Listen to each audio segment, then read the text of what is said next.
जय हिंद दोस्तों। तो आज हम इस वीडियो में बात करने वाले हैं स्वामी दयानंद सरस्वती जी के बारे में, जिन्होंने आर्य समाज की स्थापना की और साथ ही सन 1857 की क्रांति में अपना योगदान भी दिया। तो चलिए वीडियो को शुरू करते हैं।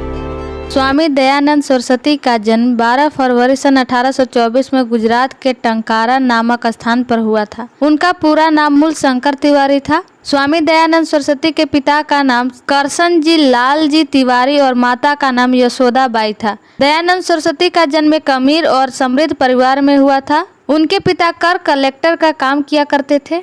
उनका प्रारंभिक जीवन बहुत ही ऐश आराम में बीता था, लेकिन आगे चलकर उन्होंने पंडित बनने के लिए संस्कृत, वेद शास्त्र और अन्य धार्मिक पुस्तकों का अध्ययन करना शुरू कर दिया। एक बार की बात है कि शिवरात्रि के दिन जागरण के दौरान को उनका पूरा परिवार एक मंदिर में रुके थे, जहां पर सभी परिवार के जाने के बाद में उन्होंने देखा कि भगवान शिव को चढ़ाए गए प्रसाद चूहे खा रहे हैं। आश्चर्यचकित होकर वह सोचने लगे कि अगर ईश्वर अपने ऊपर चढ़ाए गए प्रसाद को रक्षण नहीं कर सकते तो वह मानवता का रक्षण कैसे करेंगे। इसी बहस पर उन्होंने तर्क दिया कि हमें ऐसे ईश्वर की उपासना नहीं करनी चाहिए। जब उनकी बहन की मृत्यु हुई तो वह एक गहन सोच में डूब गए कि जीवन मरण का अर्थ क्या होता है, और इसकी वजह से चिंतित होकर उनके माता पिता ने किशोरावस्था में ही उनके विवाह करने का निर्णय लिया। लेकिन स्वामी दयानंद सरस्वती ने विवाह करने से इनकार कर दिया और सत्य की खोज में निकल पड़े।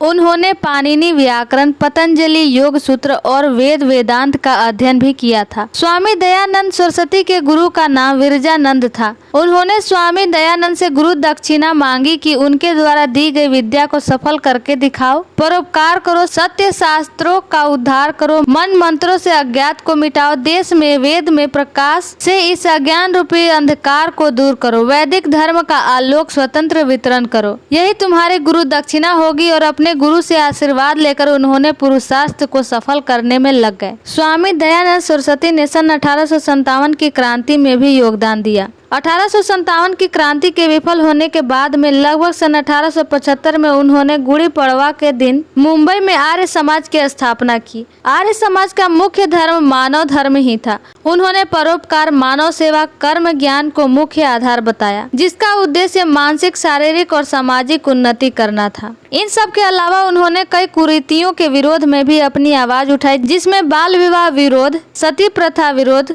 विधवा पुनर्विवाह, एकता का संदेश, वर्ण भेद विरोध, नारी शिक्षा एवं समानता, इन तरह की कुरीतियों के खिलाफ उनकी आवाज उठी और लोगों को जागरूक करने में अपना योगदान दिया। आइए अब हम जानते हैं कि इनका निधन कैसे हुआ। स्वामी दयानंद सरस्वती के भय से अंग्रेज थर-थर कांपते थे। इसी वजह से उन्होंने उनकी हत्या करने का प्रयास किया और उन्हें कई बार जहर देने की भी कोशिश की, लेकिन स्वामी जी योग में पारंगत थे, जिसकी वजह से उन पर जहर का इतना असर नहीं हुआ।